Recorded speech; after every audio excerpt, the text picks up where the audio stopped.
The Island Rose.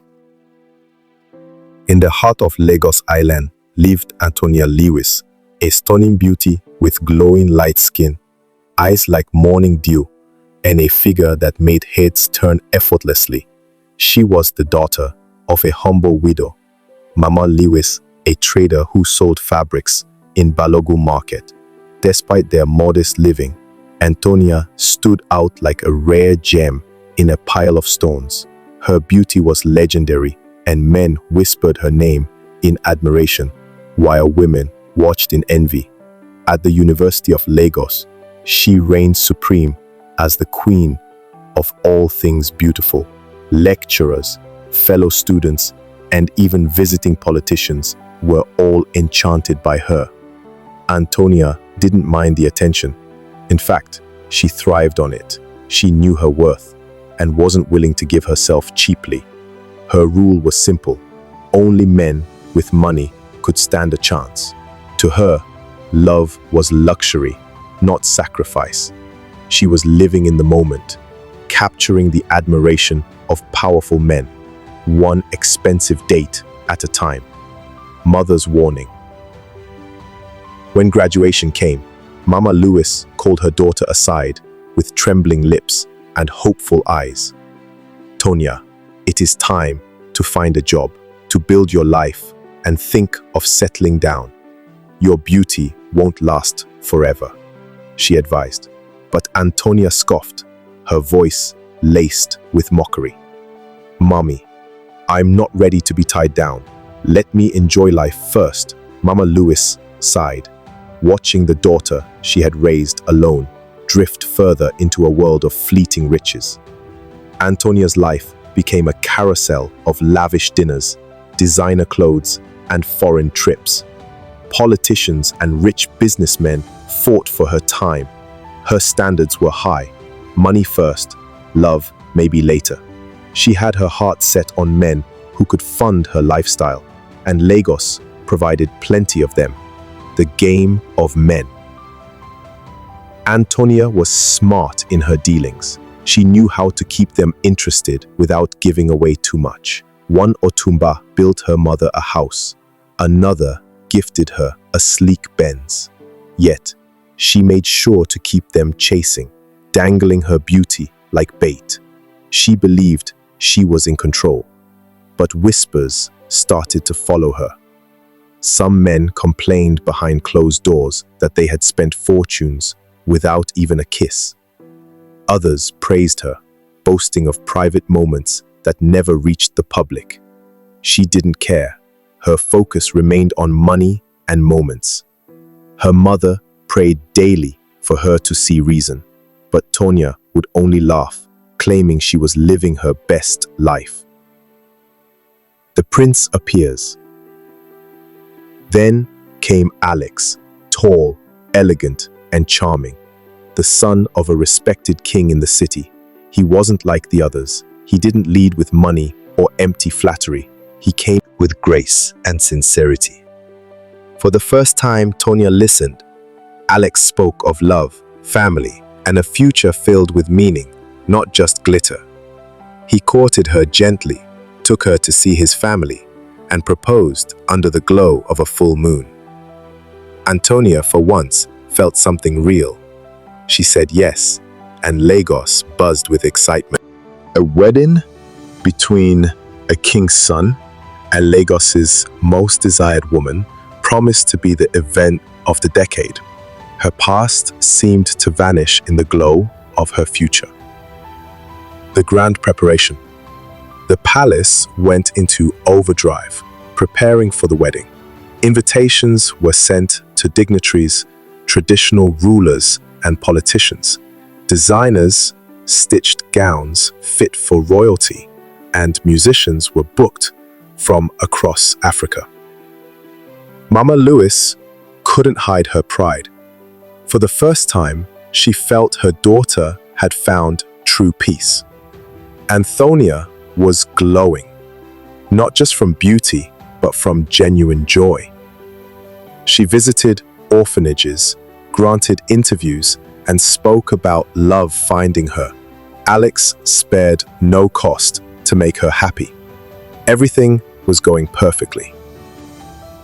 Until the king, wanting to honor old friends, sent invitations to all his political allies, including one forgotten name, Otumba Tunde.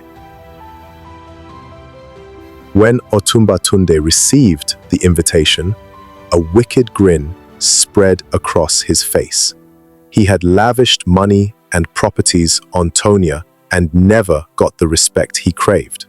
Worse, he heard rumors that others enjoyed what he paid for, while he was denied. Now she dared to marry royalty? Fueled by ego and revenge, Otumba planned to confront her on the grandest stage possible. He polished his agbada, rehearsed his speech, and prepared evidence. He would not be shamed quietly, not when he had bankrolled part of her lifestyle, not when she owed him his share. The wedding day. The wedding venue sparkled like a fairy tale. Cameras flashed, guests filled the hall, and the air smelled of roses and promise. The king stood tall with pride, while Mama Lewis clutched her daughter's hand, tears of joy streaming down her cheeks. As the priest began the ceremony, the question came: if anyone has any reason why this union should not hold, speak now or remain silent forever. A silence filled the air.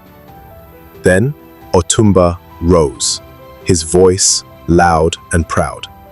I object. This girl deceived me. I bought her a house and car. She promised love, yet denied me. Meanwhile, others enjoyed what I paid for. I must taste my portion. The hall went silent. Gasps filled the air. Alex turned slowly to Anthonia, his face a mask of confusion and betrayal. The king looked stunned. Mama Lewis fell to her knees, weeping. Anthonia's world spun in slow motion as Otumba spilled all he had done for her, calling out names and dates. Alex dropped the ring and walked out, followed by his family. The guests whispered and shifted uncomfortably. Her secrets, once hidden behind smiles and silk, were now laid bare. The wedding that was supposed to crown her queen became a stage of disgrace. Anthonia stood frozen, her makeup smudged with tears. Cameras stopped clicking. Friends who once praised her avoided her eyes. Her mother pulled her aside, trembling with fury and sorrow. I warned you. Beauty fades, but dignity remains. You traded yours for temporary pleasure. Now see your life! Tanya crumbled, overwhelmed by shame and regret. Her mind replayed every ignored advice, every sugar daddy, every night out. The taste of luxury now felt bitter. She went home, not as a bride, but as a lesson, a walking warning to many girls who think beauty is immunity from consequences. Lessons in ashes. Weeks passed. Anthonia stayed indoors, refusing to eat or see anyone. Her mother tried to console her, but the pain ran too deep. She had lost the one man who truly loved her, not because of who she was, but because of the choices she made. Slowly, she began to heal. She applied for jobs, started working in a boutique, and began volunteering for women's outreach programs. She started speaking to young girls about value, dignity, and making better choices. Her past remained, but she now wore it like a scar that taught, not just wounded. From beauty to shame, and shame to wisdom, Anthonia finally found herself. Dear viewers, in a world that praises beauty and riches, what is the cost of ignoring wisdom? Anthonia thought she could outrun consequences, but they waited at the altar.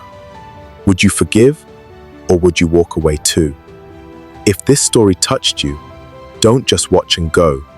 Like this video to support African storytelling. Comment your thoughts. Should Anthonia be forgiven or not? Subscribe and turn on the bell for more powerful stories every week. Share this with someone who needs to hear this life lesson. Your support helps us keep telling real, emotional, and unforgettable African stories. One click goes a long way. This is WiseTales.